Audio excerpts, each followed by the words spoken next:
Well, yeah, this is a this is something that comes up all the time. Of course, in therapy, most therapy is about relationships in some sense, even relationship to ourselves. I mean, and again, it's not simple, but I mean, in very simplest forms, you refuse the gift. You know, someone goes, "Oh, you're so lazy," and you're like, "No, I'm not." Yeah, and this is very hard, particularly in a family dynamic where you've just swallowed, everyone swallowed each other's hooks. You know, we're all hooked into each other by these stories that we tell each other. And if someone just goes, "Thank you very much, not for me," then the whole thing falls apart because it's been held together by these hooks. Um, so there can be great resistance if one person stops taking the gift of the name or the role or the position. And you know, first of all, we have to see that it's being given. First, we have to name it and go, okay, my sister is always making me feel lazy, and my mother did that before me, and then my boss does it.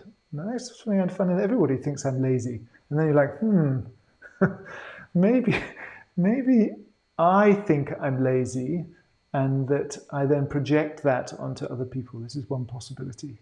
You know, that the story that people give you, they're not actually really giving you, because most people, we think that everybody's thinking about us all the time.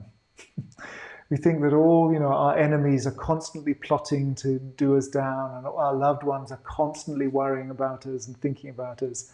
But the truth is, they're not. They're all worrying about themselves, and they're not really thinking about you at all. You know, it's a sort of grandiloquence or a grandiosity we have that everybody is obsessed with us and worried about us and thinking bad thoughts about us and dwelling on the terrible thing we said or the terrible thing we did. But the truth is, they're not. They're all doing the same thing about other people. But, you know, the chances are that, you know, maybe once or twice your sister says that you're lazy in your life, but you just assume that she's always thinking you're lazy. And we can just let that go. Once we name it, once we see the kind of almost silliness of it, we can let it go.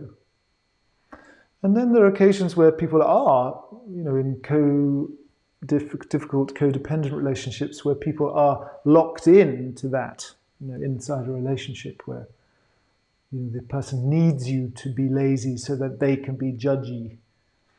And that's harder, of course.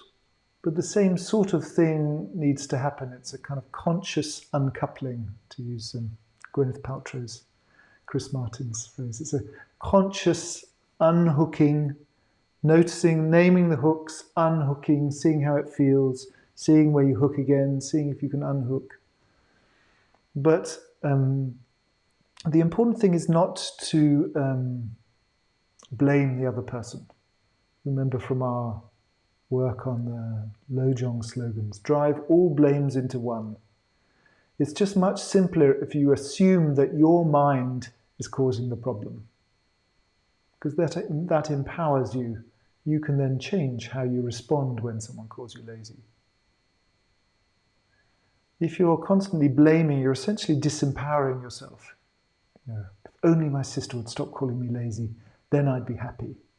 Well, you know, you could wait till the crack of doom for that to happen. Much better to say is, okay, I'm assuming that actually I think I'm lazy and I project that onto everyone else. So I'm going to stop thinking I'm lazy and then see what happens.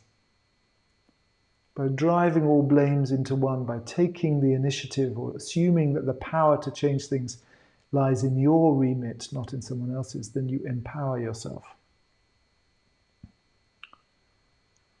Am I getting close to the margin, the nub of it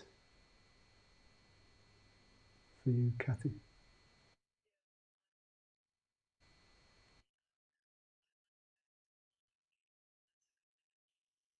Hmm.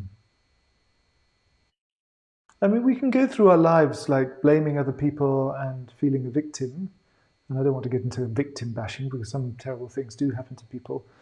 But you know, from a Dharma point of view, uh, the idea is that it's our mind that creates the suffering in any situation. And that is a wonderful gift in a way, because even if we've gone through something really horrible, and people do go through things that are really horrible, we have the inner resources to make it better for ourselves and for those that did that to us and for anybody else who's going through the same situation.